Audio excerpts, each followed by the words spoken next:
The evening of June 12th, 1848, began with such promise that Lady Arabella Fairfax would later marvel at how thoroughly hope could curdle into humiliation in the span of a single hour, for she had dressed with particular care that warm summer evening, choosing her finest ivory silk gown with its delicate Brussels lace trim and seed pearl embroidery.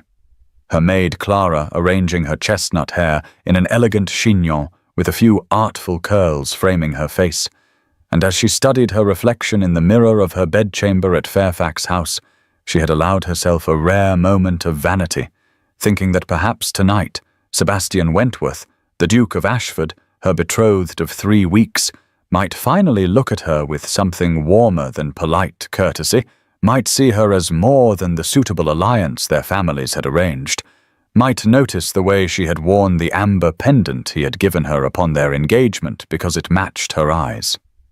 The carriage ride to Vauxhall Gardens had been pleasant enough, Sebastian sitting across from her in his impeccably tailored evening clothes, his dark hair swept back from his aristocratic features, his grey eyes distant as they so often were, and Arabella had filled the silence with gentle observations about the weather and the upcoming season, receiving monosyllabic responses that she told herself were merely ducal reserve rather than indifference. For surely a man did not offer marriage, even an arranged one, without some regard for his intended bride. Vauxhall itself had stolen her breath when they arrived, the legendary pleasure gardens living up to every romantic description she had ever read, with hundreds of Chinese lanterns swaying like captured stars among the ancient elm trees, their coloured silk casting rose and gold and azure light across the gravel paths where London's elite paraded in their finest attire, orchestras playing from hidden pavilions so that music seemed to emanate from the very air itself. And above it all, fireworks burst in glittering cascades that drew gasps and applause from the assembled crowds. Sebastian had offered his arm with ducal formality, and they had promenaded along the grand walk where he acknowledged acquaintances with curt nods, introducing Arabella as his intended, with the warmth one might use to present a piece of furniture, and she had smiled graciously through each introduction, pretending not to notice the speculative looks, the raised eyebrows, the whispered comments that followed in their wake. For she knew what society thought of this match. A duke of ancient lineage and considerable fortune paired with the daughter of a baron, whose family was respectable but hardly distinguished, and she could read the questions in their eyes even if they dared not voice them aloud. She had hoped that once they left the crowds, Sebastian might relax, might show her the man beneath the title, and so when he suggested they walk the dark walk, she had agreed with. Perhaps too much enthusiasm, her heart beating faster at the intimacy such a suggestion implied, for the dark walk was famous as a place where couples sought privacy, where declarations were made and kisses stolen beneath the canopy of intertwined branches that blocked out the lantern light and created a tunnel of romantic shadow. The transition from the brilliantly lit main gardens to the dim corridor of trees was abrupt, the temperature dropping several degrees in the shade, the festive sounds of orchestra and laughter becoming muted and distant. And Arabella had felt Sebastian tense beside her, his arm rigid beneath her gloved hand, his pace quickening as though he wished to hurry through rather than linger, and she had felt the first stirring of unease, wondering if she had misread his intentions entirely. They had walked perhaps halfway down the quarter-mile avenue, passing other couples who were mere silhouettes in the scattered lamplight, their whispers and soft laughter emphasizing the strained silence between Arabella and Sebastian, when he stopped so abruptly that she stumbled against him, and his hand shot out to grip her arm with a strength that would leave bruises on her pale skin. His face turned away from her toward something or someone in the crowd ahead, and even in the dim light, she could see the color drain from his features, could see the way his jaw clenched and his eyes widened with what looked like shock, or perhaps terror. "Arabella, you must trust me," he said, his voice low and urgent, still not looking at her, his grip on her arm almost painful now. "Stay in this exact spot. Do not move, no matter what you hear." And she had tried to see what he was staring at, tried to understand the sudden panic in his tone. "Sebastian, "Please, what is wrong? Let me help you," she began, but he was already turning away. "You cannot help me with this. No one can," he said, and then he was gone, disappearing into the crowd of masqueraders and evening strollers as though she had ceased to exist, leaving her standing alone in the shadows with her hand still raised from where it had slipped from his arm. The first few minutes, Arabella waited obediently, trusting that he would return momentarily, that some emergency had called him away, but that surely he would not leave his betrothed unattended in a public garden. But as 5 minutes became 10 and 10 became 20, confusion gave way to a creeping fear that settled cold in her stomach, for the dark walk that had seemed romantic moments before now felt menacing, the shadows deeper, the rustling of leaves in the night breeze sounding like whispered mockery, and the couples who passed her began to stare, their curious glances making her feel exposed and foolish, standing alone in her fine gown with no escort, no chaperone, no explanation for her solitary state. She tried to maintain her composure, lifting her chin and arranging her features into an expression of calm waiting, as though she had merely paused to admire the foliage or catch her breath, but inside she was a roiling mass of emotions. Hurt that Sebastian had left her without explanation, fear that something terrible had happened to him, and a growing, mortifying awareness that she had been abandoned, truly and completely abandoned, in the most public way possible. The lamplighters began their rounds as the hour grew late, but instead of lighting new lamps, they were extinguishing them, snuffing out the small pools of illumination one by one as Vauxhall prepared to close for the night, and Arabella realized with a surge of panic that she could not simply stand here until Sebastian returned, that she would have to find her own way out, would have to navigate the darkening gardens alone. She began to walk, her silk skirts rustling against the gravel path, her breathing shallow and quick, and the branches that had seemed merely atmospheric before now caught at her gown and hair, tearing the delicate fabric and pulling pins loose so that curls tumbled around her shoulders in disarray, and she felt tears prick her eyes but refused to let them fall, refused to give in to the despair that threatened to overwhelm her. It was as she stumbled past a group of elegantly dressed matrons that she heard the whispers, not even bothering to lower their voices in her presence. "Poor dear, she does not even know about Georgiana yet. Some ghosts refuse to stay buried," one said with malicious pleasure, and another responded, "The Duke of Ashford's cast-off, abandoned like common trash. What did she expect from a man still mourning his first love?" And Arabella felt the words like physical blows, each one confirming her worst fears, that she was not wanted, not cherished, merely a replacement for someone else. Someone named Georgiana, whose ghost apparently held more claim to Sebastian's loyalty than his living, breathing betrothed. She made it to the main gates of Vauxhall through sheer force of will, her gown torn and dirty, her hair in complete disarray, her face pale and set, and she hired a hackney cab with coins from her reticule, giving the driver her address in a voice that shook only slightly. And during the long ride back to Mayfair, she sat in the darkness of the cab and felt something inside her shift and harden. The hopeful girl who had dressed so carefully that evening dying quietly and being replaced by someone else, someone who would not wait patiently to be claimed or discarded at a man's whim, someone who would demand answers and refuse to be a passive victim of circumstance. And by the time the cab pulled up before Fairfax House and she climbed the steps to face whatever awaited her inside, Lady Arabella Fairfax had made a decision. She would not accept this dismissal, this abandonment, this casual cruelty without understanding why. And if Sebastian Wentworth thought he could simply leave her in the dark without explanation, he was about to discover that she possessed a spine of steel beneath her silk gowns and ladylike manners. Arabella arrived at Fairfax House just past midnight to find every candle in the drawing-room blazing, and her father, Lord Edmund Fairfax, pacing the Turkish carpet with the controlled fury of a man who has been keeping his rage on a tight leash for hours. And the moment she stepped through the door, still dishevelled and dirty from her ordeal at Vauxhall, He whirled on her with eyes that were more worried than angry. "Thank God you are safe! Where is Ashford? What has happened?" he demanded. And she opened her mouth to explain, but he was already thrusting a folded piece of paper at her. "This arrived 3 hours ago, delivered by his servants. Read it."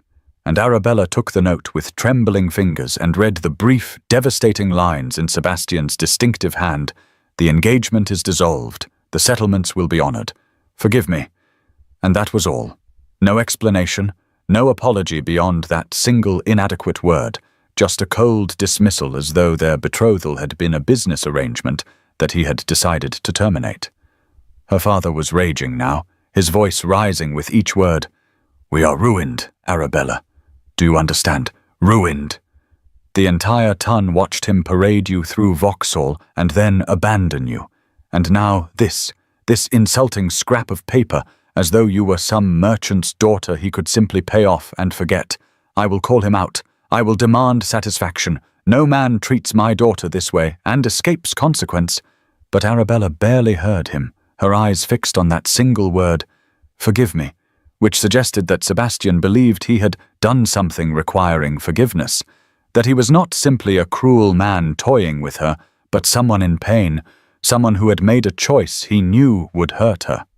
And she found herself wanting to know why, needing to know why, because the Sebastian who had gripped her arm with such desperate urgency at Vauxhall was not the same man who had courted her with cool politeness these past weeks, and somewhere between those two versions of him lay the truth.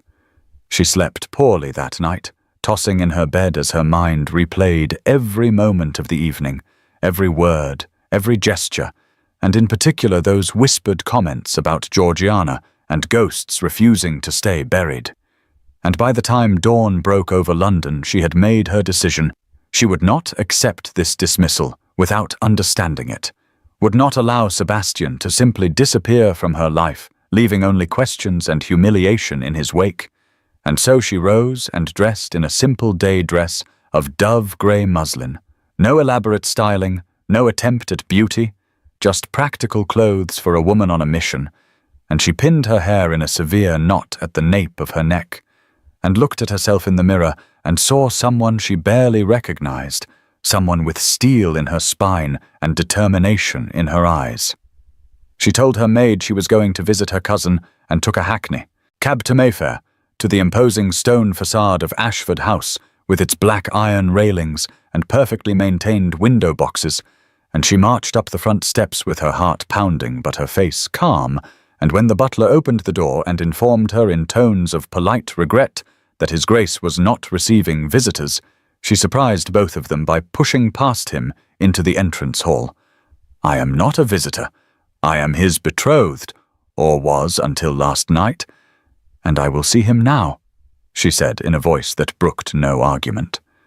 The butler, a dignified man of perhaps 60 years, looked genuinely distressed.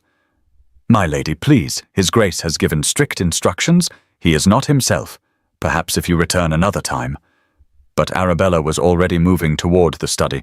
She knew where it was from her single chaperoned visit weeks ago when Sebastian had shown her the house that would become her home, and she threw open the double doors without knocking and stepped into a scene of such disorder that she stopped short in shock. The study that had been immaculate during her previous visit was now in complete disarray. Papers scattered across every surface, books pulled from shelves and left open on chairs and tables, maps spread across the floor, and in the center of this chaos stood Sebastian Wentworth, the Duke of Ashford, looking nothing like the composed aristocrat who had escorted her to Vauxhall. His cravat was untied and hanging loose around his neck. His shirt was wrinkled and partially unbuttoned. Dark stubble shadowed his jaw. His hair was disheveled, as though he had been running his hands through it repeatedly, and on his desk sat 3 empty brandy glasses and a 4th that was half full, and he was staring at something on the wall with such intensity that he did not immediately notice her entrance.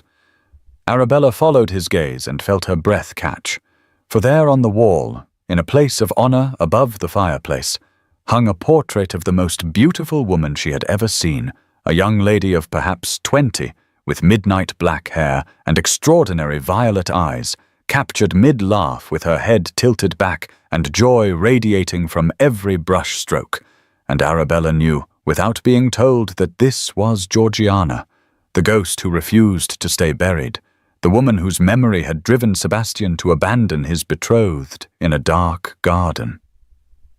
Sebastian must have heard the door, for he turned abruptly and his eyes widened in shock when he saw her. "Lady Fairfax," he said, his voice hoarse, and he tried to straighten, tried to reassemble some semblance of ducal authority, but his hands were shaking, and his eyes were red-rimmed, and he looked like a man who had not slept in days. "You should not be here. It is inappropriate. This is most irregular." But Arabella cut him off with a voice like ice. "You dissolved our engagement by note." "Your Grace, like dismissing a scullery maid, I have come to hear the words from your own lips." And she walked further into the room, stepping over scattered papers, until she stood directly in front of the portrait, studying it with the same calm intensity that Sebastian had shown moments before. "You left me in the dark for a ghost," she said quietly, still looking at the painted woman's laughing face. "I deserve to know why she has more claim to your loyalty than I do." And she turned to face him then, and Sebastian flinched as though she had struck him, which told her that her words had found their mark, that he felt the shame of what he had done even if he believed it justified. He tried to maintain his cold distance, attempted to fall back on the aristocratic reserve that had characterized their entire courtship. "This does not concern you, Lady Fairfax. Our engagement was a mistake, one I am rectifying. The settlements will be honored, and you will be free to make a more suitable match." But Arabella laughed, a harsh sound with no humor in it. "You abandoned me in Vauxhall's dark walk like refuse, Your Grace. I believe we are far past propriety. Now tell me who she is, and why seeing her, or thinking you saw her, was worth destroying both our reputations." Something in Sebastian's facade cracked then. Perhaps it was her refusal to be dismissed, or perhaps it was simply that he had been carrying this burden alone for too long and needed to speak it aloud, and he sank into the chair behind his desk like a puppet with cut strings, his face in his hands, and when he spoke his voice was muffled and raw with emotion. "I saw her. Arabella. I saw Georgiana alive. After 3 years of believing her dead, of mourning her, of hating myself for not saving her. She was there, flesh and blood, not 10 yards away from us in the crowd, and I had to go to her. I had to know if it was real or if I had finally gone mad with grief." Arabella felt something shift inside her chest, felt her anger transmute into something more complicated, a mixture of sympathy and frustration, and a strange, fierce determination, and she moved to the chair across from his desk and sat down without being invited, forcing him to look at her. "Tell me about her," she said, "not a request but a command. Tell me everything." And Sebastian raised his head and looked at her with eyes full of such pain that she almost regretted asking, but she held his gaze and waited. "Georgiana Tilney," he began, his voice barely above a whisper, "the daughter of a vicar in the village near my family's country estate. I knew her from childhood. We grew up together. She was brilliant and kind and full of life, everything good in the world, and I loved her. I loved her from the time I was 15 years old, and she was 13. But my father forbade the match. She was too far beneath me, a vicar's daughter with no fortune and no connections. He had plans for me to marry an earl's daughter or a duke's, someone who would bring power and influence to the family. And so I waited. I told Georgiana to wait, to be patient, that when my father died and I inherited the title, I would marry her and damn the consequences." His hands were clenching and unclenching on the desk, his knuckles white, and Arabella could see the self-loathing in every line of his body as he continued. "My father died when I was 24, and I became the Duke of Ashford, and finally I was free to marry whom I chose. I sent for Georgiana, I planned our elopement, I bought her a ring." He gestured to the water-damaged locket on his desk. "And 3 days before we were to leave for Scotland, her carriage went off the bridge over the River Blackwater. It was raining, The roads were slick, the driver lost control, and the carriage plunged into the river, and they pulled the driver's body from the water. But Georgiana, he broke off, his voice cracking. Her body was never recovered. The river was high and fast from the rains. They searched for days but found nothing, and I had to bury an empty coffin and live with the knowledge that if I had married her sooner, if I had defied my father, if I had put her happiness above my inheritance, she would still be alive. The silence that followed was heavy with grief and guilt, and Arabella sat very still, processing this revelation, understanding now the shadows that had always lurked behind Sebastian's eyes, the sense that he was not fully present in their conversations, that some part of him was perpetually elsewhere, mourning a loss he believed he had caused. And she understood too why seeing Georgiana alive would drive him to madness, would make him abandon everything and everyone in a desperate attempt to reach her, to confirm that she was real, that his guilt had been for nothing, that she had not died because of his cowardice. "And did you catch her?" Arabella asked quietly, and Sebastian shook his head, his laugh bitter and broken. "No, she vanished like smoke. I searched the entire gardens. I questioned everyone I could find. I looked for hours, but it was as though she had never been there at all. And now I do not know if I truly saw her or if grief has finally consumed my reason, if my mind conjured her out of desperation because I cannot bear the weight of what I have done." Arabella leaned forward, her voice gentle but firm. "Or perhaps she is alive. Sebastian, perhaps she did not die in that accident. Perhaps the body was never recovered because there was no body to recover. And you owe it to yourself, and to me, to discover the truth, because you cannot live the rest of your life haunted by a ghost who might be flesh and blood, and you cannot ask me to simply accept my dismissal when there are so many unanswered questions." Sebastian looked at her as though seeing her for the first time, really seeing her, not as the suitable bride his advisers had chosen, or the obligation he had tried to honor, but as the woman who had pushed her way into his study and demanded answers and refused to be sent away with platitudes and apologies. And something in his expression shifted. A crack, appearing in the wall he had built around his heart.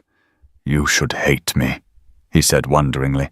"I abandoned you, humiliated you, dissolved our engagement without explanation. Why are you still here? Why do you care what happened to Georgiana?" And Arabella stood, smoothing her skirts.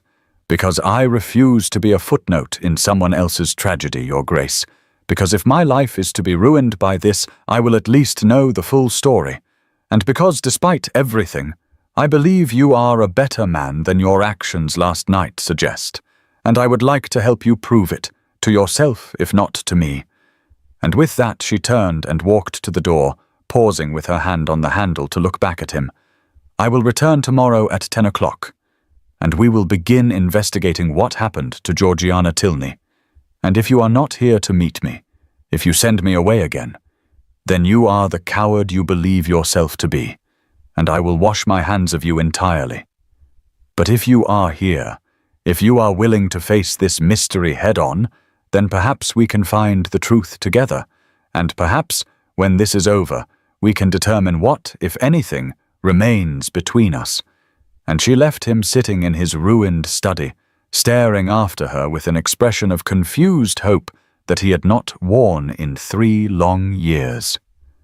Sebastian arrived at Ashford House the next morning at precisely 10 o'clock to find Arabella already waiting in the entrance hall, dressed in a practical walking dress of deep green cotton, with none of the elaborate trimmings that had characterized her evening gown at Vauxhall, her hair pulled back in a simple arrangement that suggested efficiency rather than fashion, and in her hands she held a leather satchel that looked decidedly unfeminine. And when he raised an eyebrow in question, she met his gaze with calm determination, and said, "I have taken the liberty of visiting the lending library on Piccadilly, and obtained several volumes on accidental death inquests and coroner's procedures. I thought we might begin by understanding what official investigation would have occurred at the time of the accident. and Sebastian felt something shift in his chest, a mixture of surprise and reluctant admiration, for he had half expected her not to return, had thought that the cold light of morning would convince her that involving herself in his tragedy was madness. But here she was, prepared and organized and utterly serious about uncovering the truth. Their first destination was the bridge over the River Blackwater, a 3-hour carriage ride from London into the countryside near Sebastian's family estate, and the journey forced them into an intimacy that their previous courtship had never achieved. Sitting across from each other in the confined space of his travelling coach, no chaperone, because Arabella had declared that propriety had already been shattered beyond repair and she would not let artificial constraints limit their investigation. And at first they maintained a careful distance, speaking only of their plans and theories. But as the miles passed and London fell away behind them, Sebastian found himself studying her in the changing light that came through the carriage windows, noticing details he had overlooked during their formal courtship, the way she bit her lower lip when thinking deeply, the intelligence that shone in her amber eyes, the graceful strength of her hands as she took notes in a small journal she had brought for that purpose. The bridge itself was unremarkable in daylight, a sturdy stone structure with 3 arches spanning the river at a point where the water ran fast and deep, carved into a gorge by centuries of current, and Sebastian stood at the railing and looked down at the churning water below and felt the familiar weight of guilt settle over him like a shroud. "This is where it happened," he said quietly. "The carriage went through the railing there, where you can see the newer stonework where they repaired it. It was October and raining heavily. The driver testified that the horses spooked at something, a fox perhaps, and he lost control on the wet road, and the carriage went over and they pulled him from the water downstream. But Georgiana was never found."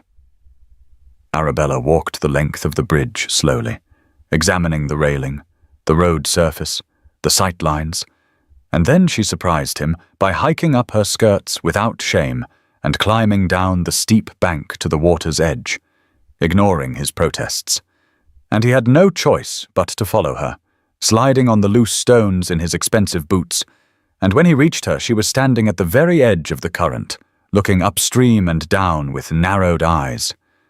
"The current is strong," she observed, "but not impossibly so, and the river is not particularly wide here. A strong swimmer could make it to shore. Could they not?"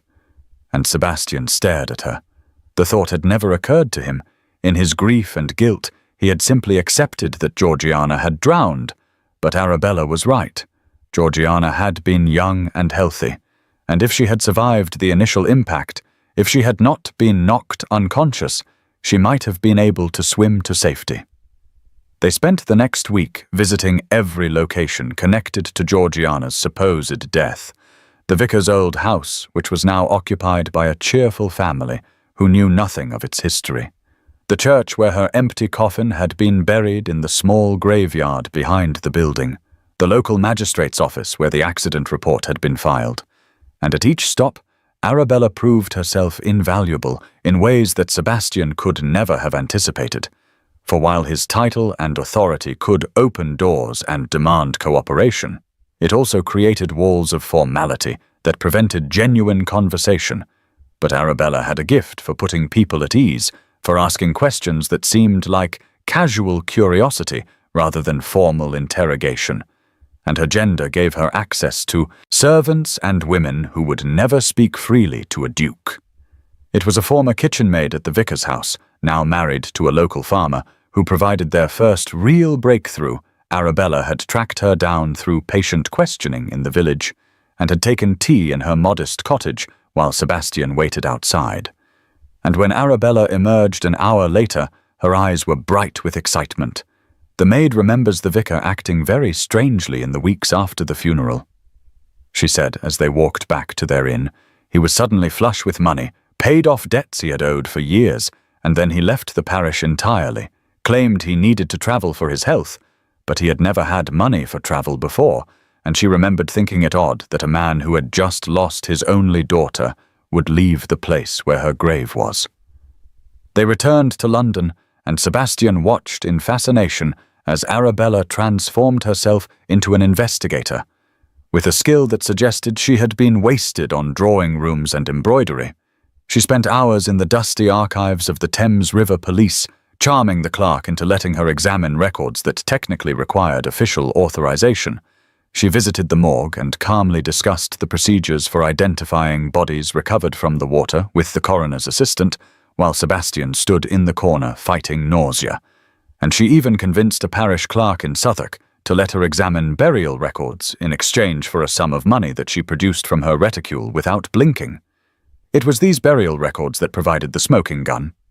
"Sebastian, look at this," she said, spreading the ledger across the small desk in the clerk's office. "This is the entry for Georgiana Tilney, buried October 15th, 1845. But look at the ink.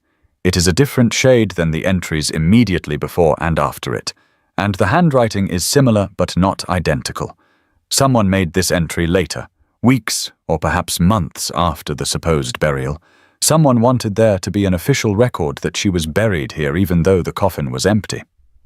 Sebastian leaned over her shoulder to examine the page and caught the scent of her hair, something floral and clean, and he had to force himself to focus on the writing rather than the warmth of her body so close to his. "Where did you learn to spot forgery?"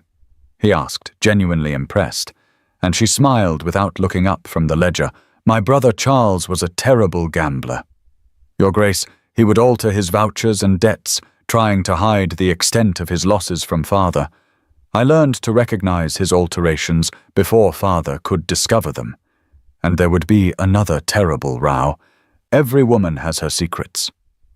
The investigation took them to increasingly unfashionable parts of London, to the docks at Southwark, where the Thames ran thick and brown between warehouses and wharves, to Whitechapel, where Arabella questioned a ferryman who had been working the river the month of the accident, and Sebastian found himself shedding his ducal bearing layer by layer, leaving behind the formal distance and aristocratic reserve that had defined him for so long.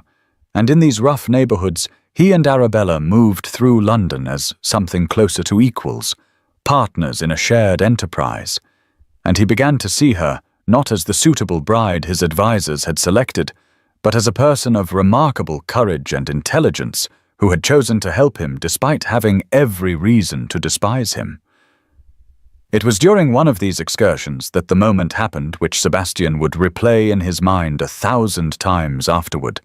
They were walking along the slick cobblestones near Butler's Wharf, having just interviewed a dock worker who remembered seeing a well-dressed man paying for passage on a ship to Calais around the time of Georgiana's death, and Arabella was theorizing about whether the vicar might have sent his daughter to France, her words tumbling out in excitement when her foot slipped on the wet stones made treacherous by river spray and rain, and Sebastian's hands shot out instinctively and caught her around the waist, pulling her against his chest to keep her from falling, and time seemed to stop.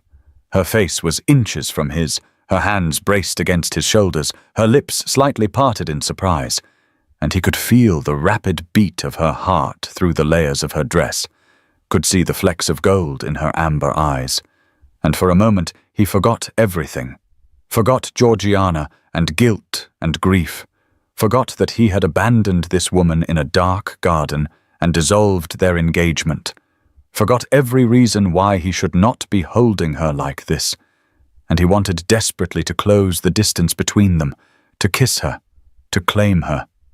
But then reality crashed back, and he gently set her away, steadying her with hands that he hoped were not visibly shaking, and they continued walking as though nothing had happened, though the air between them hummed with unspoken tension. The storm caught them 3 days later when they were returning from Greenwich, where they had been examining shipping manifests. The summer sky that had been bright and clear all morning suddenly darkened with ominous clouds that rolled in from the east, and within minutes rain was sheeting down in torrents that turned the roads to rivers of mud, and their driver, seeking shelter, pulled the carriage off the main road and down a narrow track that led to the river, to an abandoned boathouse that leaned drunkenly over the water, its weathered wood silvered by age and neglect, and Sebastian helped Arabella down from the carriage and they ran through the downpour to the dubious shelter of the structure, pushing open the door that hung askew on rusted hinges and stepping into a space that smelled of tar and river water and rot. The boathouse was a single large room with a few old crates stacked against their walls and a gap in the floor where boats would once have been launched directly into the Thames, and through this gap they could see the river, its surface pocked and dancing with rain, and the sound of the storm was deafening on the wooden roof, a drumming that made conversation nearly impossible. But after a few minutes the worst of the deluge passed, and the rain settled into a steady rhythm, and they found themselves sitting on two crates pushed together, Sebastian having draped his coat over Arabella's shoulders because the temperature had dropped with the rain, and she was shivering in her thin dress. And in the dim grey light that filtered through the dirty windows, they looked at each other and something unspoken passed between them. "I was a coward," Sebastian said abruptly, the words bursting from him as though he could no longer contain them. "With Georgiana, I told her to wait, to be patient. I chose my father's approval over her happiness. I let him dictate whom I could love and when I could marry. And when he died and I was finally free, it was too late.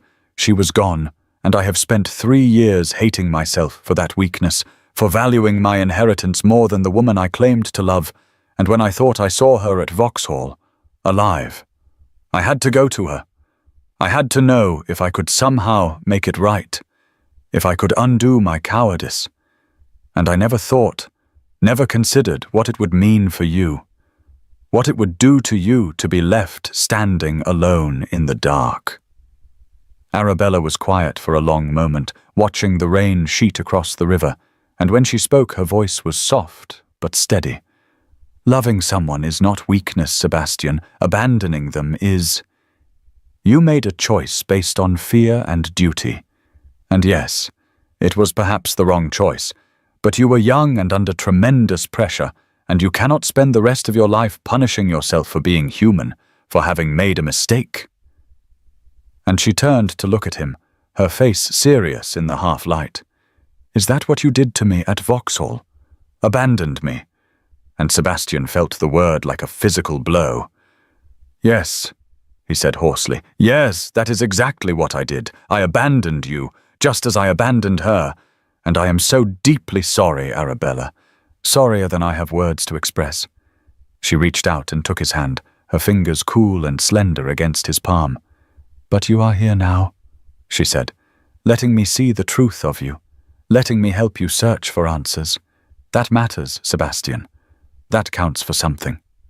And he stared at their joined hands and felt something in his chest crack open, a wall he had built around his heart beginning to crumble.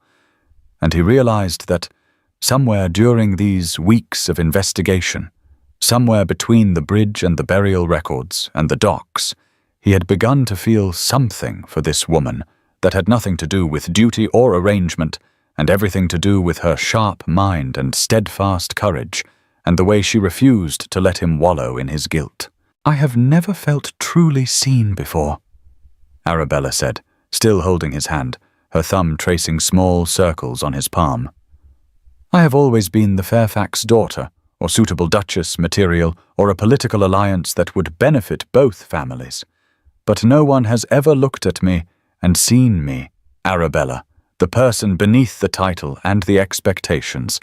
And I think that is why I could not simply walk away when you ended our engagement, because for the first time in my life, I wanted to be seen, wanted to be chosen, not for what I could bring to a marriage, but for who I am. And even though you left me in the dark, even though you humiliated me, I saw something in your eyes that night, some desperate pain that suggested you were suffering too, and I wanted to understand it, to help you if I could, because perhaps in helping you I could help myself, could prove that I am more than just suitable and undemanding." Sebastian turned to her, his free hand coming up to cup her face, his thumb brushing her cheekbone. "I see you, Arabella," he said, his voice rough with emotion. "I see your courage and your intelligence and your stubborn refusal to accept easy answers. I see the way you walked into my study and demanded the truth, the way you have thrown yourself into this investigation without a thought for propriety or reputation, the way you slipped on those cobblestones and laughed instead of crying, the way you bribed that parish clerk and charmed that ferryman and examined burial records without flinching. I see you, and you are extraordinary, and I have no right to feel what I am feeling for you, not while Georgiana's ghost stands between us, not while I do not know if she is alive or dead, not while I still carry all this guilt and grief. But God help me, I am feeling it anyway. They were so close now, their faces inches apart, the rain drumming overhead and the river rushing below, and the world narrowed to just the two of them in this abandoned boathouse. And Sebastian could feel her breath on his lips, could see the pulse beating in her throat, and he wanted to kiss her with an intensity that shook him.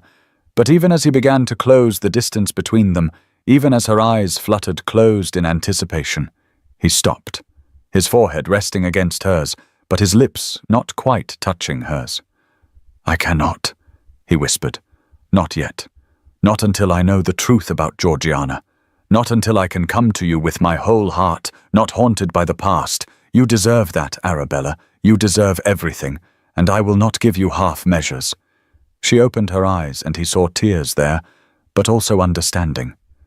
Then let us lay that ghost to rest, she said, her voice steady despite the tears. Together, Sebastian, let us find the truth and put the past behind you. And then, when this is over, we can see what remains between us, if anything, and whether it is enough to build a future on. And he nodded, not trusting himself to speak. And they sat there in the boathouse, with the storm raging around them, holding hands and resting foreheads together, not kissing but connected nonetheless. Two people who had been brought together by arrangement, but were being forged into something real by shared purpose and growing understanding. And when the rain finally stopped and they emerged into the clean, washed afternoon, Sebastian felt as though he had passed through something transformative, as though the investigation into Georgiana's death had become less about assuaging his guilt and more about freeing himself to love the woman who walked beside him, the woman who had refused to let him destroy himself with grief and had instead offered him partnership and patience and the promise of something better if he could only find the courage to reach for it. The lead came from an unexpected source, a leather-bound journal discovered in a box of donated books at a church charity sale in Cheapside, and Arabella had been the one to find it, spending her afternoons methodically going through every donation that had come from churches in the counties surrounding London, looking for any connection to Georgiana's father, and when she opened this particular volume and saw the name Reverend Thomas Tilney inscribed on the first page in fading ink, her hands had trembled with excitement, and she had spent the next 2 hours reading entries that chronicled the months following Georgiana's supposed death, entries filled with guilt and justification and prayers for forgiveness. And buried in those rambling confessions was a single crucial detail, a reference to a cottage in a coastal village in Kent, a place where the Reverend had written that he might find peace and solitude to contemplate his sins. They left for Kent the next morning, taking Sebastian's fastest carriage and driving through the summer countryside with a sense of urgency that made conversation impossible, both of them lost in their own thoughts about what they might find. And Arabella watched Sebastian's profile as he stared out of the window at the passing fields and hedgerows, seeing the tension in his jaw, the way his hands gripped his knees, and she wondered what he was feeling, whether he hoped to find answers or feared them, whether the prospect of discovering that Georgiana might be alive filled him with joy or dread, or some complicated mixture of both. The village was exactly as melancholy as the journal had suggested, a collection of grey stone cottages clinging to the white cliffs above the channel, windswept and isolated, the kind of place where people came to disappear from the world, and the salt air was sharp and clean, carrying the cries of gulls and the constant rush of waves against rocks far below, and as they asked directions from the taciturn locals, Arabella felt a growing sense of foreboding, a certainty that whatever they discovered here would change everything between her and Sebastian, would force choices that neither of them was ready to make. The cottage stood at the edge of the village, separated from its neighbors by a stretch of wild grass starred with late summer wildflowers, and it was small and spare, its windows dark, its garden overgrown. And when they knocked on the weathered door, there was a long silence before shuffling footsteps approached from within, and the door opened to reveal a man who had aged a decade in 3 years. Reverend Tilney was gaunt and bent, his face grey with illness, his eyes sunken but burning with a feverish intensity. And when he saw Sebastian standing on his threshold, his face went even paler, and he staggered backward as though he had seen a ghost himself. "Your Grace," he whispered, his voice a rasp of damaged lungs. "I knew you would come eventually. I have been waiting, dreading this day. Please, come in, let me tell you everything before God calls me to account for my sins." The interior of the cottage was as spare as a monk's cell, a single room with a narrow bed, a table, a chair, and shelves lined with religious texts. And on every available surface were images of Georgiana, sketches and paintings, and a miniature portrait in a silver frame, a shrine to a daughter who was not dead, but whom the Reverend had lost nonetheless.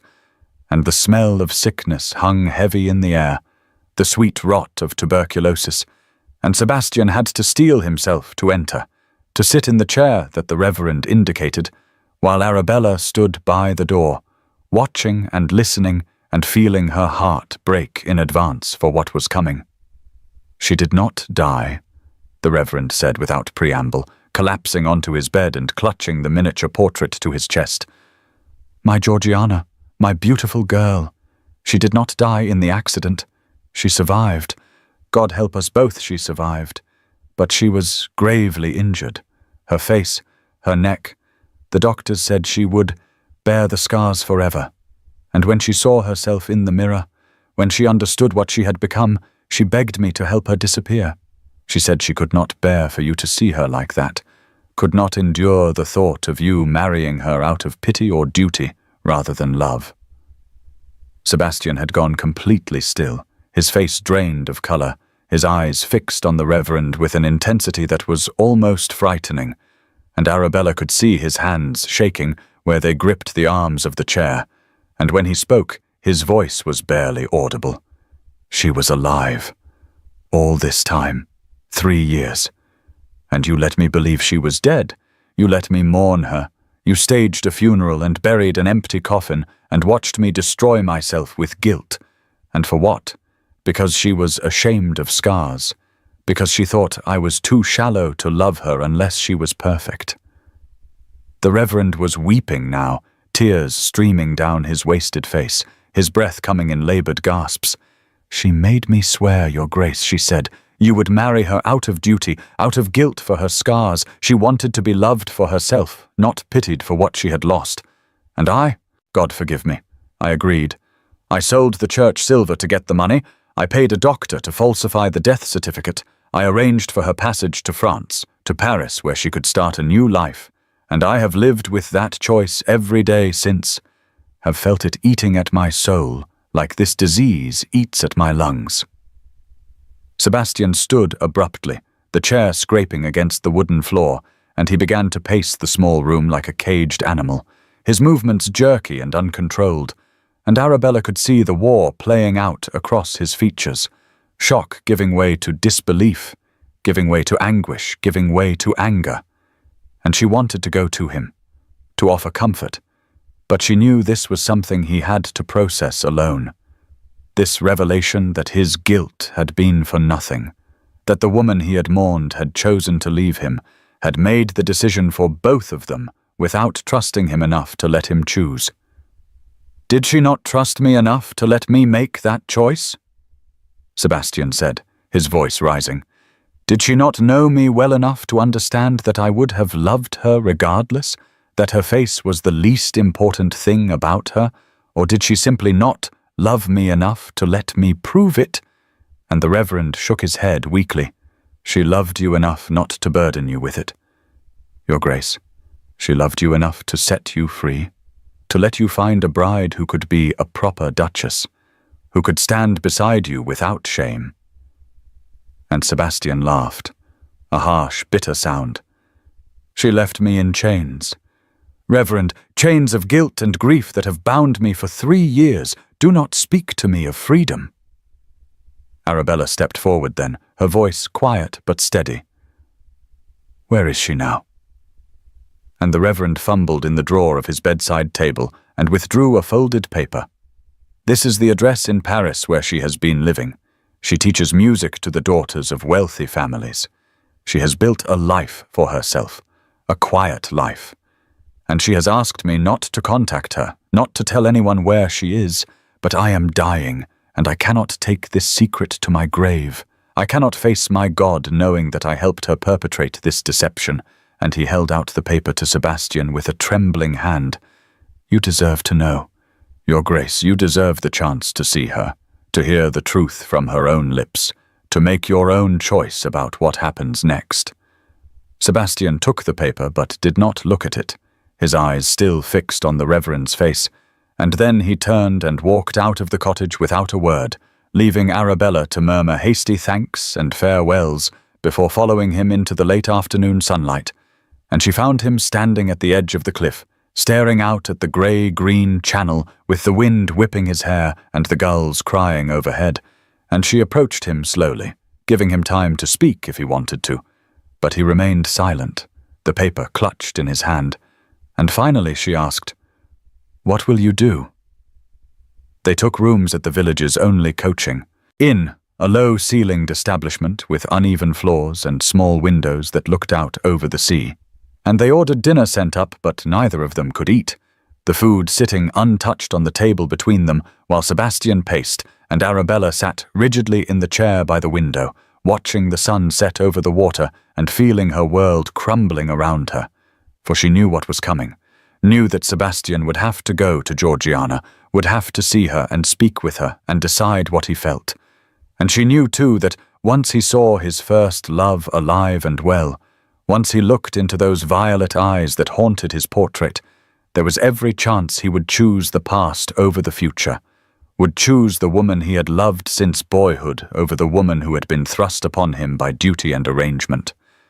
"You are angry with her," Arabella said finally, breaking the silence that had stretched between them for hours. And Sebastian stopped pacing and turned to her, his face haggard in the candlelight. "Of course I am angry," he said, his voice raw. 3 years, Arabella. 3 years I have carried the weight of her death like a stone around my neck. I have denied myself any chance of happiness. Because I believed I did not deserve it, I have punished myself every day for my cowardice in not marrying her sooner, and all the while she was alive, living in Paris, teaching music, making that choice for me without giving me any say in the matter. How can I not be angry?" Arabella rose and crossed to him, taking his hands in hers. "Perhaps she was protecting you," she said softly. "Or perhaps she was protecting herself. Perhaps she could not bear to see pity in your eyes when you looked at her scars. Perhaps she loved you enough to want you to remember her as she was, beautiful and whole, rather than broken and scarred. We cannot know her reasoning unless you ask her." And Sebastian pulled his hands free and resumed his pacing. "I do not know if I want to ask her," he said. "I do not know if I want to see her at all. What would I say? Thank you for letting me believe you were dead. Thank you for letting me destroy myself with guilt. Thank you for making me into this haunted shell of a man who cannot move forward because he is too busy looking backward." They argued through the long night, their voices rising and falling with the intensity of their emotions, and it was the most honest they had been with each other since this entire ordeal began, with no politeness or restraint to soften the sharp edges of their feelings, and Sebastian confessed things he had never said aloud, that he did not know if he had ever truly loved Georgiana, or if he had loved the idea of her, the romance of defying his father, the thrill of forbidden passion that he had spent 3 years mourning not just the woman, but his own lost youth and idealism, and Arabella listened and ached for him. But she also felt her own fear rising like a tide, for if he went to Georgiana, if he saw her and spoke with her and achieved the closure he needed, there was no guarantee that he would return to Arabella, no promise that what had been growing between them these past weeks would be enough to compete with the pull of first love and redemption. "I do not love her any more," Sebastian said finally, as the candle burned low and the first light of dawn began to grey the windows, his voice exhausted but certain. "I do not know if I ever truly did, or if it was the idea of defying my father, of choosing passion over duty. But I need to see her, Arabella. I need to understand why she did what she did. I need to hear her tell me that she chose to leave, that it was her decision and not my failure. Because until I do that, until I look her in the eye and ask her those questions, I will never be free of this." And Arabella nodded, swallowing against the lump in her throat. "I know," she said. "That is why you must go. You will never be able to move forward until you have faced your past, until you have laid this ghost to rest once and for all." The letter arrived the next morning, delivered by a courier who had ridden through the night from London, and it was addressed to Sebastian in a feminine hand that Arabella did not recognize. And when he opened it and read the contents, his face went white, and he handed the paper to Arabella without a word, and she read the brief message written in elegant script. "I have learned of your investigation. I have returned to England. I must speak with you. Please meet me tomorrow evening at Vauxhall Gardens, at the Dark Walk, where we first spoke of love so many years ago. Come alone. I beg you. There are things I must explain, things I must say that cannot be written in a letter. Yours always, Georgiana." The symbolism was not lost on either of them. Vauxhall, the Dark Walk, the place where Sebastian had abandoned Arabella just weeks ago, and now Georgiana was asking him to meet her there, asking him to return to the scene of one betrayal to confront another. And Arabella felt something twist in her chest, a sharp pain that might have been jealousy or fear, or simply the certainty that she was about to lose him, that he would go to Georgiana and see her alive, and hear her explanations, and remember all the reasons he had loved her, and the fragile connection that had been building between him and Arabella would shatter like glass. "She wants to meet at Vauxhall," Sebastian said, his voice hollow. "At the Dark Walk, where I left you." And Arabella managed a sad smile. "She has a sense of poetry," she said, "or cruelty, perhaps both." And Sebastian looked at her with eyes full of anguish. "Arabella, if I go to her, if I meet her there, what becomes of us?" And Arabella felt tears threaten, but refused to let them fall. "There is no us until you know your own heart." "Your Grace," she said, using his title deliberately to create distance, to protect herself from the pain of hoping. "You must go to her. You must hear what she has to say. You must decide what you feel and what you want, and only then can we determine if there is anything left between us, if what we have built these past weeks is strong enough to survive the return of your first love." They returned to London in silence, the carriage carrying them back through the same countryside they had travelled with such hope and urgency just days before.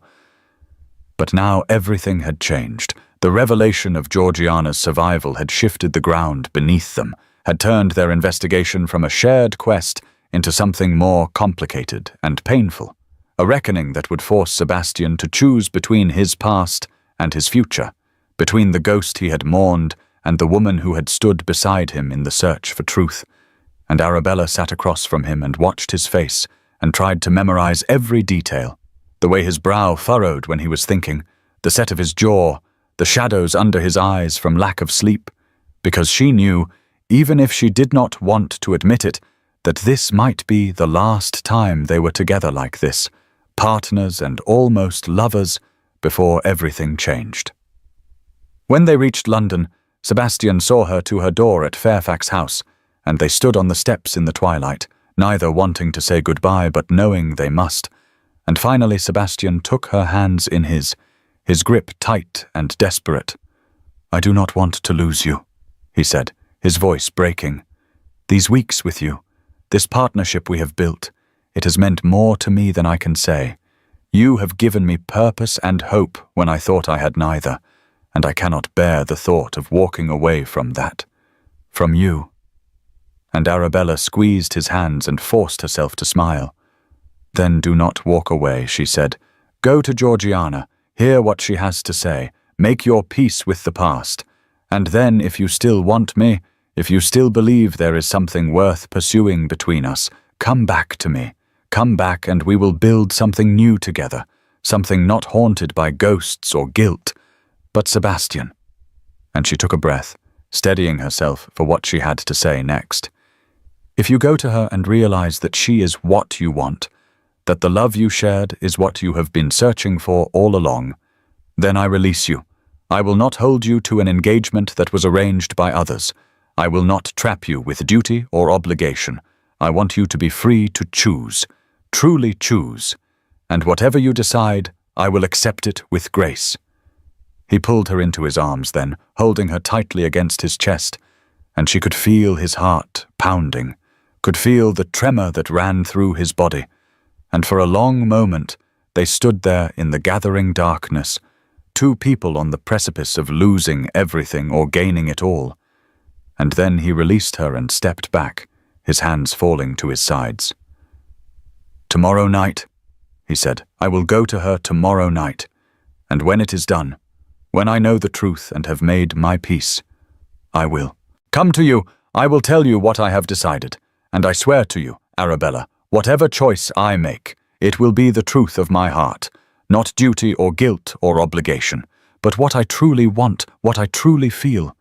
And she nodded, unable to speak past the tightness in her throat, and she watched him walk down the steps and climb into his carriage, watched until it disappeared around the corner, and then she went inside and climbed the stairs to her room and finally allowed herself to cry, great wrenching sobs that shook her whole body, because she knew that tomorrow night Sebastian would meet Georgiana in the dark walk at Vauxhall, the place where their story had begun, and when he did, he would have to choose between the woman he had loved first and the woman he might love last, and Arabella could do nothing but wait and hope and pray that the connection they had built was strong enough to survive the return of a ghost made flesh.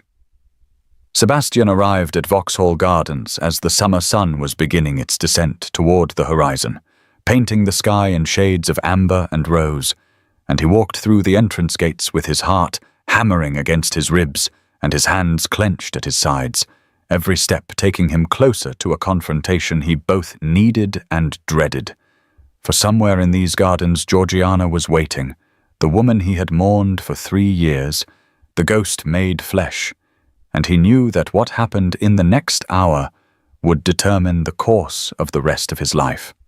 The gardens were beginning to fill with early evening visitors, families promenading before dinner, young couples seeking the romance of the pleasure grounds, and Sebastian moved through them like a man in a dream, barely seeing the familiar paths and pavilions, his entire being focused on the dark walk ahead, that quarter-mile of shadowed avenue where he had abandoned Arabella just weeks ago, where he had chosen panic over loyalty and left the woman who would become his salvation standing alone in the darkness. And now he was returning to face another woman, another choice, another chance to choose correctly or fail utterly.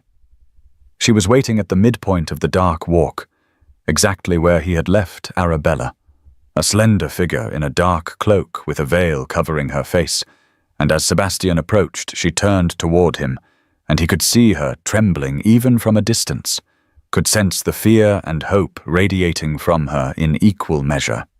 And he stopped a few feet away, giving her space, giving them both time to adjust to this impossible reunion.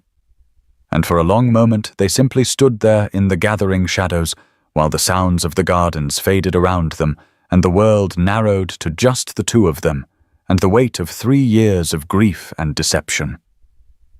Georgiana raised her hands to her veil with fingers that shook visibly, and Sebastian found himself holding his breath, not knowing what he would see, what he would feel, whether the sight of her would resurrect the love he thought he had buried, or confirm what he had begun to suspect during these weeks with Arabella.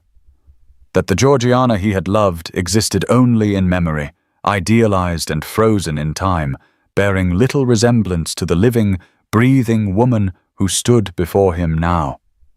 The veil fell away, and Sebastian felt his breath catch, not from horror, but from the shock of recognition mixed with the evidence of suffering, for Georgiana's face was indeed marked by the accident, a network of fine white scars traced along her left jaw and down her neck, some barely visible, others more pronounced, creating a delicate webwork that caught the fading light, and her skin had the pallor of someone who had spent years avoiding mirrors and scrutiny. But her eyes were the same, those extraordinary violet eyes that had haunted his portrait and his dreams, and her features were still beautiful despite the scars, still recognizably the girl he had loved. And Sebastian felt a wave of compassion wash over him, not pity but genuine sorrow for what she had endured, for the pain she had suffered, both physical and emotional. "This is what I spared you from," Georgiana said, her voice barely above a whisper but steady, lacking the tremor that had shaken her hands. "This is why I left. Why I could not come back to you, why I begged my father to help me disappear. I could not bear the thought of you looking at me with pity, of you marrying me out of duty or guilt, when what I wanted, what I had always wanted, was to be loved for myself, to be desired, not endured." And Sebastian stepped forward instinctively, his hand reaching out but stopping short of touching her face, and he shook his head slowly, his voice gentle but firm when he spoke. "You should have let me make that choice. Georgiana," he said, "not the choice of whether to marry you despite your scars, but the choice to love you regardless of them. You took that from both of us. You decided for me what I could or could not handle, what I would or would not feel. And that was not your right, no matter how much pain you were in, no matter how afraid you were." And Georgiana's eyes filled with tears that did not fall, and she nodded slowly. "I know," she whispered. "I know that now. I have known it for 3 years. But in that moment, lying in my bed in agony, overhearing the surgeon tell my father that I would be scarred forever, that my face would never be the same, all I could think was that I would become a burden to you, that you would marry me because you felt you had to, because you had made promises, and I could not bear it, Sebastian. I could not bear to see love turn to obligation, passion turn to duty." They stood in silence for a moment, the weight of her words hanging between them, and Sebastian felt the old guilt try to reassert itself, the familiar refrain that he should have fought harder, married her sooner, prevented the accident through sheer force of will. But for the first time in 3 years, that guilt found no purchase, for he could see now with painful clarity that Georgiana's choice had been her own, that she had made it for her own reasons, and while he could wish she had trusted him enough to let him prove his love, he could not take responsibility for a decision that had been entirely hers to make. "Would you have?" Georgiana asked, her voice stronger now, a hint of challenge beneath the pain. "Loved me regardless. If you had seen me like this in the days after the accident, bandaged and broken and screaming in pain, would you have still wanted to marry me? Still looked at me with desire instead of pity?" And Sebastian took a long breath, considering his answer carefully, wanting to give her honesty rather than empty comfort. And after a pause he spoke the truth that he had only recently come to understand. "I want to say yes," he said slowly, "but truthfully, I do not know, Georgiana. We were so young, our love was tangled up in rebellion and romance, in the thrill of defying my father and choosing passion over duty. I do not know if it would have survived the reality of your injuries, the long recovery, the stares and whispers from society. I would like to believe I would have been strong enough, noble enough, but I cannot say with certainty, and perhaps that is the most honest thing I can tell you, that the boy who loved you might have failed you just as badly as you feared." Georgiana closed her eyes briefly, and a single tear escaped to track down her scarred cheek, and when she opened them again, there was a sad acceptance in her gaze. "We were children playing at being adults," she said, "playing at grand passion and eternal devotion. We did not know what love really meant, what it required, what it cost, and when reality intruded in the form of my accident, we both failed. I failed by running away, and you failed by letting your father control you for so long, and we cannot go back and change those failures. We can only acknowledge them and try to move forward." "And now?" Sebastian asked quietly, and Georgiana met his eyes, searching his face with an intensity that made him feel exposed. "Could we?" she began. "Could we try again? Start fresh? You know the truth now. You see me as I am, scarred but alive, and I have learned so much in these 3 years. I have built a life in Paris. I teach music, and I have found a measure of peace. But when I saw you at Vauxhall that night, when I saw you in your ducal finery with your beautiful bride on your arm, all of that peace shattered, and I realized I had made a terrible mistake, that I had thrown away something precious out of fear. And I came back. Sebastian, I came back to England to see you, to ask if there might be a second chance for us." The words hung in the air between them, a question and an offer and a plea all at once, and Sebastian felt his heart constrict, not with the resurrected love she was hoping for, but with a complicated mixture of compassion and regret and absolute certainty, and he knew his answer before he consciously formed the words, knew it in the way his mind immediately conjured, not Georgiana's face but Arabella's, not the violet eyes before him but amber eyes full of intelligence and courage, not the woman of his past but the woman of his present and future. "No," he said gently, and Georgiana flinched as though he had struck her, but he continued, his voice steady and sure.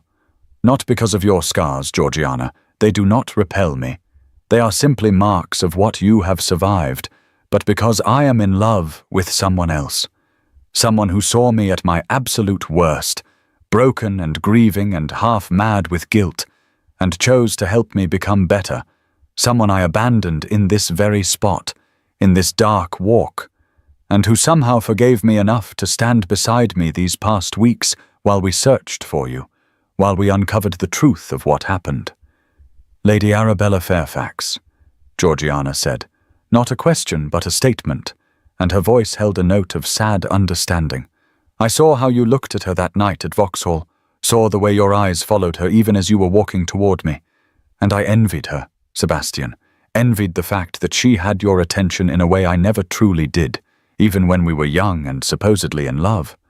And Sebastian nodded slowly, realizing the truth of her observation, for even in their courtship he had been more focused on defying his father than on truly knowing Georgiana, had been in love with the idea of rebellion rather than the reality of the woman. "She deserves better than my half-heart, still chained to the past," Sebastian said, his voice breaking slightly. "She deserves everything, my whole heart, my full attention, my complete devotion, and I have lost her, Georgiana. I have lost her because I could not let go of you, could not stop punishing myself for failures both real and imagined, and now she has sent me here to make my choice, and I am choosing her. I am choosing the future over the past, but I fear it is too late, that she will not want me after all of this, after I have put her through this ordeal." Georgiana was crying openly now, but she managed a tremulous smile. "Then stop standing here with a ghost." "Sebastian," she said, echoing words that Arabella herself might have spoken. "Go to her. Give her what you could not give me, your whole heart, freely offered, not bound by duty or guilt or obligation, but given because you choose to give it, because you want to give it. And perhaps if you are very lucky and very honest, she will accept it." And she stepped forward and rose on her toes to press a kiss to his forehead, a benediction and a farewell. and then she drew her veil back over her face and walked away down the dark walk, disappearing into the gathering shadows. And Sebastian watched her go, and felt the weight of 3 years of grief and guilt finally lift from his shoulders, felt himself become lighter, freer, as though he had been carrying a stone and had finally been given permission to set it down. He stood alone in the dark walk as the last light faded from the sky and the lamplighters began their evening rounds, moving through Vauxhall with their long poles, touching flame to wick, and one by one the lanterns began to glow, transforming the gardens from twilight into a fairy realm of coloured light.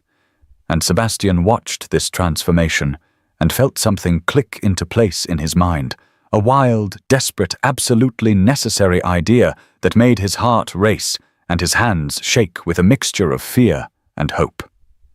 He found the Vauxhall Gardens master in his office near the main pavilion, a portly man named Chester, who had been managing the pleasure grounds for 20 years and prided himself on having seen every form of aristocratic excess and eccentricity. But even he looked startled when the Duke of Ashford burst through his door with wild eyes and dishevelled hair and began making demands that bordered on insanity. "I want every lamp in the dark walk lit," Sebastian said without preamble. "Not just lit, but doubled, tripled. I want 1,000 lanterns commissioned and hung before tomorrow evening. Chinese lanterns, crystal chandeliers, candelabras, anything and everything that can hold a flame. I want that avenue transformed into a corridor of light unlike anything London has ever seen." And Chester stared at him as though he had gone mad. "Your Grace, that is impossible. We do not have that many lanterns. We could not procure them in time, and the expense would be astronomical." But Sebastian cut him off, pulling a purse heavy with gold from his pocket and dropping it on the desk with a thud that made the papers jump. "I do not care about the expense," Sebastian said, his voice intense and urgent. "I will pay whatever it costs. I will pay double, triple. I will bankrupt myself if necessary, but I need this done. I need the dark walk to be transformed by tomorrow evening. I need it to be so bright that it can be seen from across London, a beacon, a declaration, a promise." And Chester looked at the purse, and then at the Duke's face, and saw something there that convinced him this was not mere aristocratic whim, but desperate necessity. "Very well, Your Grace," he said slowly. "I will send messengers to every chandler and lampmaker in London. I will have my men working through the night, but I make no promises. 1,000 lanterns is a considerable undertaking." And Sebastian nodded, gripping the man's hand with both of his own. "Do your best," he said. "Do your best, and I will be forever in your debt." And then he was gone, striding out into the gardens with a sense of purpose he had not felt in 3 years, perhaps in his entire life. He spent the night working alongside Chester's men, sending urgent messages to every contact he had in London, calling in favours from chandlers and lamp makers, commissioning artisans to create special pieces, and he worked with his own hands as well, hanging lanterns from tree branches, stringing lights along the paths, testing wicks and trimming candles. And the other workers stared at him in amazement, for it was unheard of for a duke to labour like a common servant. But Sebastian did not care about dignity or propriety, cared only about creating something beautiful enough, grand enough, to prove to Arabella that he had changed, that he was no longer the man who had abandoned her in darkness, but someone willing to create light, willing to risk everything for love. As dawn broke over London, Sebastian stood at the entrance to the dark walk and surveyed what they had created. And even exhausted and covered in soot and candle wax, he felt his breath catch at the sight, for the quarter-mile avenue had been completely transformed, every tree hung with dozens of Chinese silk lanterns in jewel colours that would glow like captured stars, crystal chandeliers suspended from the strongest branches to catch and multiply the light, candelabras lining both sides of the path creating a river of flame. and woven through the foliage were thousands of tiny lights that would make the entire corridor shimmer and dance. And it was beautiful, more beautiful than he had imagined.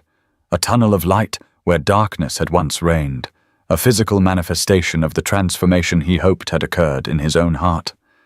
Now, he thought, now I must convince Arabella to come see it, must find the words to ask her for one more chance, one more opportunity to prove that I am worthy of her love. And as the sun climbed higher and the workers began to disperse, Sebastian walked slowly back through the gardens toward his waiting carriage, rehearsing and discarding a dozen different speeches, trying to find the perfect words to convey everything he felt, everything he had learned, everything he wanted to promise, and knowing that whatever he said, it would not be enough, that only the lights themselves, only the grand gesture of transforming darkness into beauty, could possibly communicate the depth of his love and the sincerity of his transformation, and he prayed, harder than he had prayed for anything in his life, that it would be enough, that Arabella would see what he had created and understand what he was trying to say, that she would give him the chance he did not deserve, but desperately needed, the chance to love her the way she deserved to be loved, completely and without reservation, with his whole heart and his whole self no longer haunted by the past, but free to embrace the future they could build together. And now's the time to stop and subscribe to our channel. Every subscriber brings us closer to 1,000, which helps us keep these stories alive and coming your way. If you enjoyed this video, don't forget to like it and drop a comment telling us where you're watching from. It's always amazing to see how far these tales travel across the world. Now let's continue. Arabella stood in the drawing room of Fairfax House the following evening, turning the small cream-colored card over and over in her hands, reading the message for perhaps the 20th time since the Duke's footman had delivered it an hour ago, and each time the words seemed to shift in meaning, to promise something different, to offer hope or heartbreak in equal measure depending on how she chose to interpret them. Come to Vauxhall Gardens at dusk. Come alone. Trust me one last time. S. And those final 4 words were what held her captive, what made her heart race and her hands tremble, for they implied finality, an ending, one last request before whatever came next, and she could not decide if that ending would be his goodbye. I have chosen Georgiana, I am sorry, I wish you well, or something else entirely, something she barely dared to imagine. She had dressed simply, almost defiantly so, in a cream muslin gown with minimal ornamentation, her hair pulled back in an elegant but uncomplicated style, for she was done trying to be what others wanted her to be, done with grand gestures and careful performances. If Sebastian wanted to see her, it would be as herself, plain and honest and refusing to compete with a ghost. And if that was not enough, then it had never been enough, and she would go home and cry for a week, and then somehow find a way to move forward with her life, to find contentment, if not joy, to be the spinster aunt who smiled too brightly, and whose eyes held a permanent shadow of what might have been.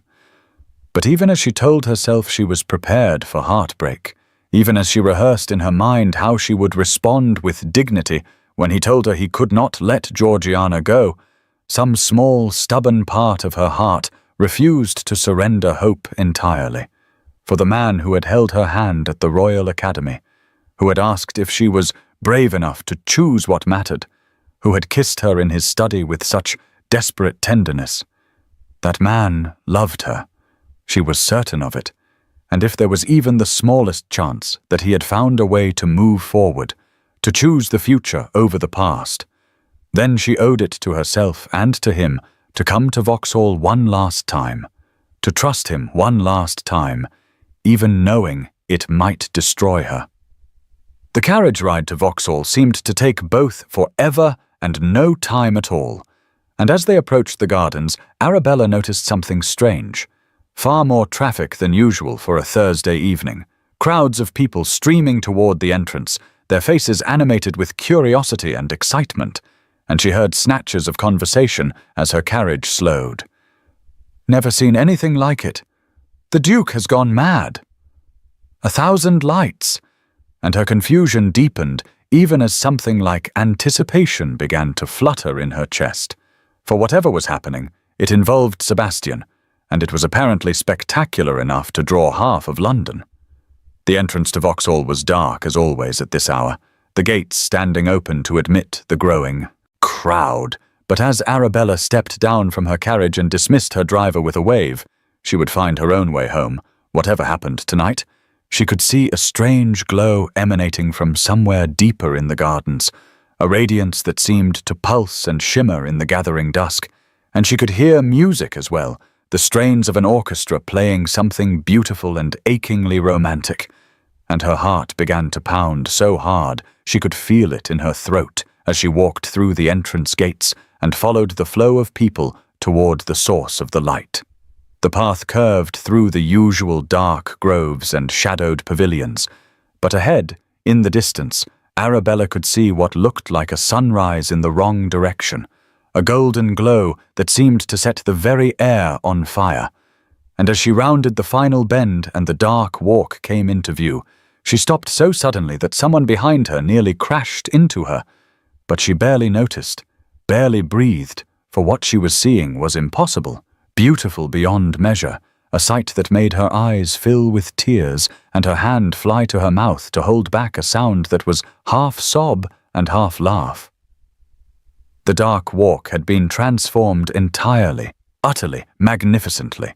Every tree along the quarter-mile avenue was wrapped and hung with hundreds of silk lanterns in jewel colors, ruby and sapphire and emerald and gold, and they glowed from within like captured stars, turning the foliage into something out of a fairy tale. And suspended from the strongest branches were crystal chandeliers that caught and multiplied the light into 1,000 glittering fragments. And lining both sides of the path were ornate candelabras, dozens of them, creating a river of flame that flowed down the center of the avenue, and woven through all of this, threaded between leaves and branches, were thousands of tiny lights like fireflies frozen in place. And the effect was breathtaking, overwhelming, a tunnel of pure radiance where darkness had once held sway, night transformed into something more brilliant than day. And Arabella stood at the entrance to this corridor of light and felt her careful composure shatter completely, felt tears stream down her face as understanding crashed over her in waves. Sebastian had done this, had created this, had spent what must have been a fortune to illuminate the place where he had abandoned her, and the symbolism was so clear, so perfect, so utterly him, bringing light to darkness, transforming the sight of his greatest failure into a declaration of love, risking everything on a grand gesture that would either win her heart or become the most spectacular romantic failure in London's history. And Arabella loved him for it, loved him for his extravagance and his vulnerability and his willingness to make himself ridiculous in front of all society if it meant proving his devotion. And she began to walk down the illuminated avenue with tears still streaming and her heart so full she thought it might burst. As she moved deeper into the light, she noticed details that made her cry harder. Some of the lanterns had words written on them in Sebastian's distinctive hand, quotes from their conversations over the past weeks. "You see what others miss. You make me want to be worthy. You are remarkable." And woven between these were apologies. "Forgive me. I was wrong. I abandoned you." And declarations, "I love you. Choose me. Stay." And she stopped to read them, her fingers brushing the silk as though she could touch him through the words, as though this forest of light was an extension of his heart made visible. And she understood now why he had needed to do this, why words alone would never have been enough. For some truths were too large for language and required grand gestures to contain them, required 1,000 lights to express what 1,000 words could not. At the end of the walk, at the very spot where he had left her standing alone in the darkness weeks ago, Sebastian waited, and even from a distance Arabella could see he was dressed in formal evening attire, black coat and white waistcoat and perfectly tied cravat. but his face held an expression she had never seen before. Naked vulnerability mixed with desperate hope, the Duke's usual mask of control completely abandoned in favor of raw, honest emotion. And as she drew closer, she saw that his hands were shaking, and his eyes were bright with unshed tears.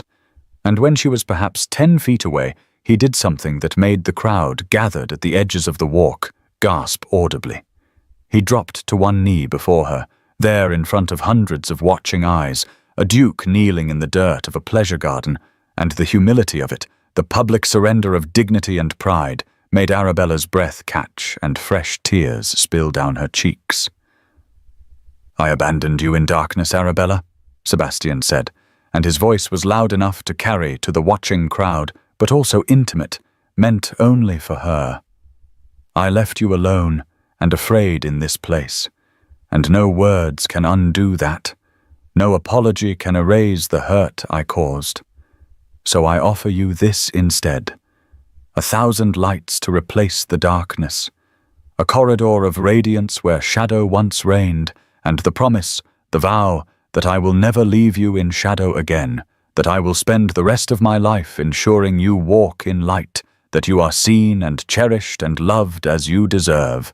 And Arabella tried to speak, but her throat was too tight with emotion, tried to tell him to stand up, that he did not need to kneel, but he continued, his words tumbling out in a rush as though he had been holding them back for too long and could no longer contain them. "This is madness," Arabella managed finally, her voice breaking. "The expense. Sebastian, you must have spent a fortune. This is too much." But he shook his head fiercely, his own tears finally spilling over. "No," he said, "no. It is not too much. You are worth every candle in Sud. London, every star in the sky. You are worth everything I have and everything I am.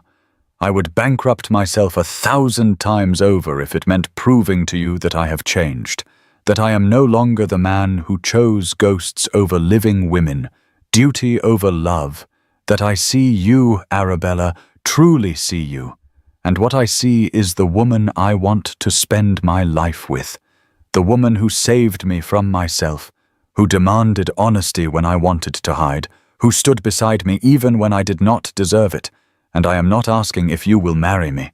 I am asking if you will let me spend my life loving you as you deserve, completely and without reservation, with my whole heart and my whole self."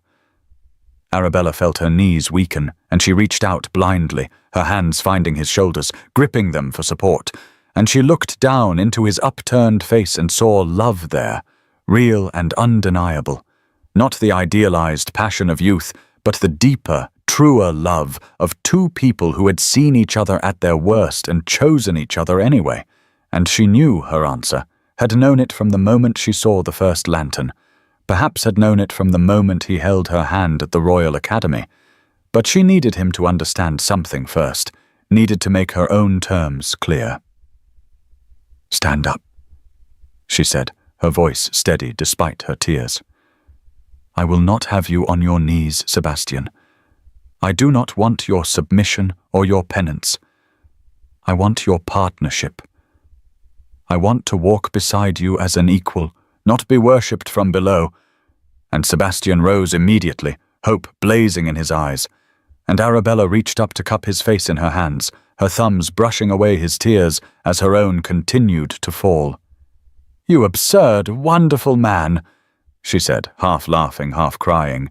"You have created the scandal of the season, spent a fortune on lanterns, knelt in the dirt before half of London, all to tell me what I already knew, that you love me. And I do not need 1,000 lanterns, you fool. I do not need grand gestures or public declarations. I just need you, your true self, not the Duke with his titles and responsibilities, not the grieving lover haunted by the past. Just you, Sebastian, flawed and human and trying so hard to be better. That is who I love. That is who I choose."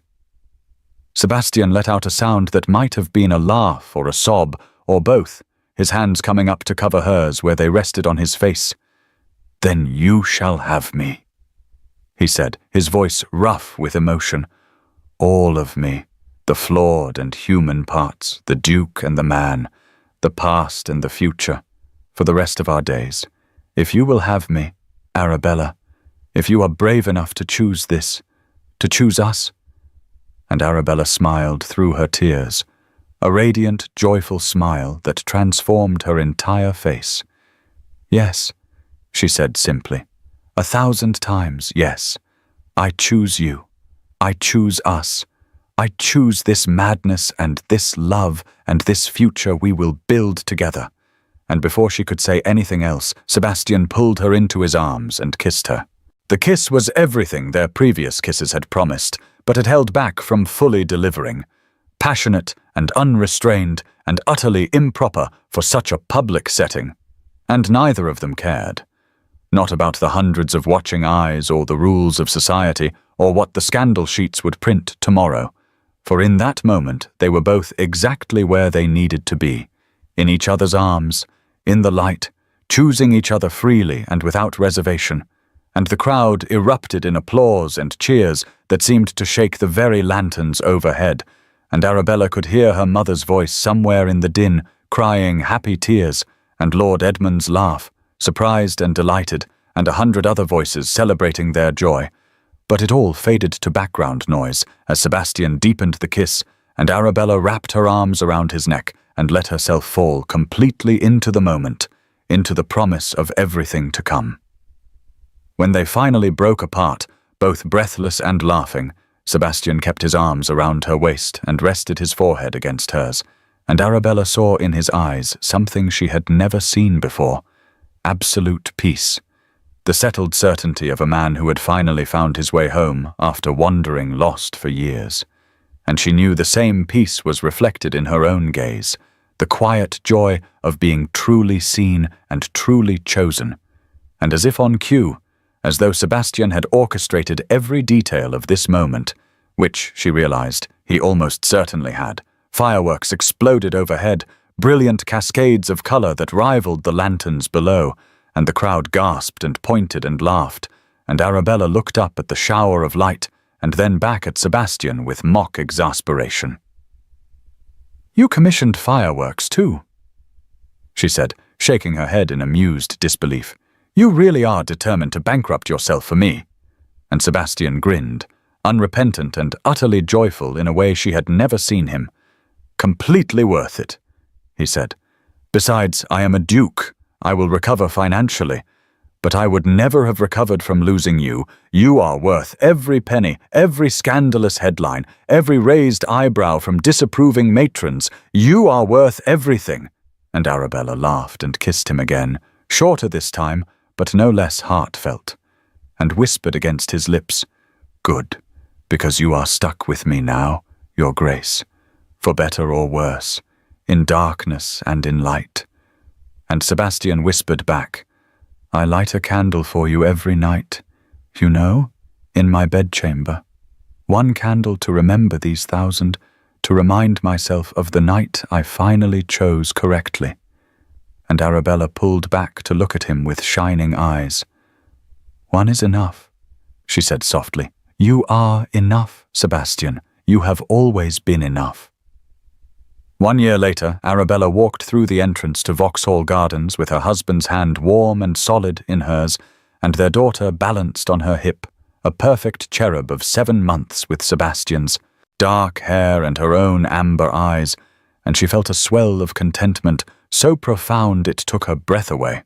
For this ordinary moment of family happiness was worth more than all the 1,000 lanterns and fireworks and grand gestures, though she cherished those memories too, kept them like treasures in her heart to take out and admire on difficult days. The dark walk was back to its normal state now, the lanterns and chandeliers long since removed, though Sebastian had confided that he was still paying off several chandlers and that the Vauxhall Gardens master occasionally sent him wistful notes, wondering if his Grace might consider repeating the spectacular display for special occasions.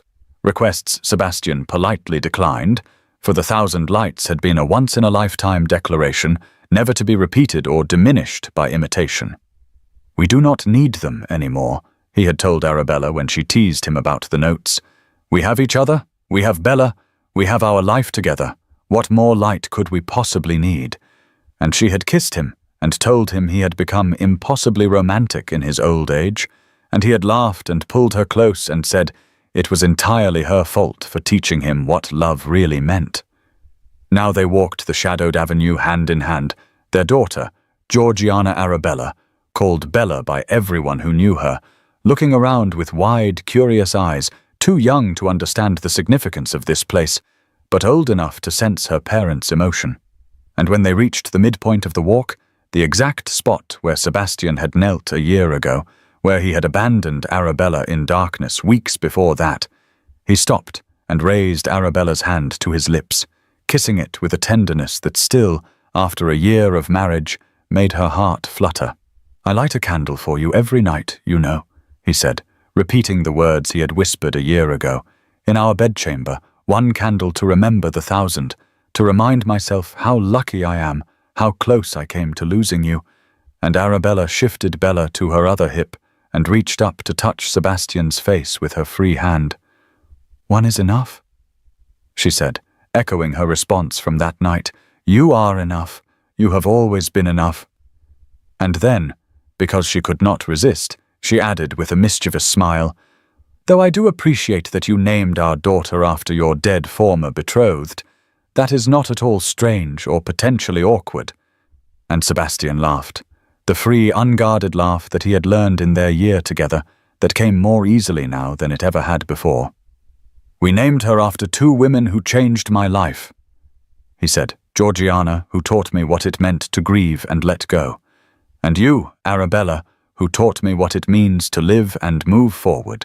She carries both of your names because she represents both the past I have made peace with and the future I am building with you." And Arabella felt tears prick her eyes. Happy tears, the kind she cried often now, for joy had a way of overwhelming her in the best possible way. And she leaned in to kiss her husband softly. "Our daughter is going to grow up with the most ridiculous origin story," she murmured against his lips.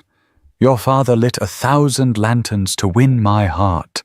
How will any of her suitors ever compete with that?" And Sebastian pulled back with a wicked grin. "Good," he said. "Let them try and fail. She can stay at home with us until she is 40. And Arabella laughed and swatted his arm, and they began walking again, emerging from the dark walk into the illuminated main gardens, where lanterns, a normal, reasonable number of lanterns, cast warm pools of light across the paths and pavilions, and the orchestra played in the distance, and families and couples strolled in the summer evening. And Arabella looked at her small family, her husband and her daughter, and felt the settled certainty of someone who had found exactly where they belonged. They walked together from shadow into light, from the dark avenue into the glowing gardens, from the past into the future. And if Sebastian glanced back once at the dark walk behind them, Arabella understood. They would never forget where they had been, what they had overcome. But they would not live there any longer, would not let the shadows define them, for they had learned the most important truth of all, that love was not about grand gestures alone, but about daily choices, about choosing each other again and again in darkness and in light, in struggle and in joy, in all the ordinary and extraordinary moments that made up a life. And as they walked through Vauxhall's gates and toward their waiting carriage, stepping out into the London evening with their daughter between them, Arabella knew that this was the true happy ending, not the 1,000 lanterns, or the public proposal, or the fairy tale romance, but this simple, profound choosing of each other, this commitment to walk together wherever the path might lead, this love that had been tested and proven true, this family they had created together, this future they were building one day, one moment, one choice at a time, always moving from shadow into light, always together, always home.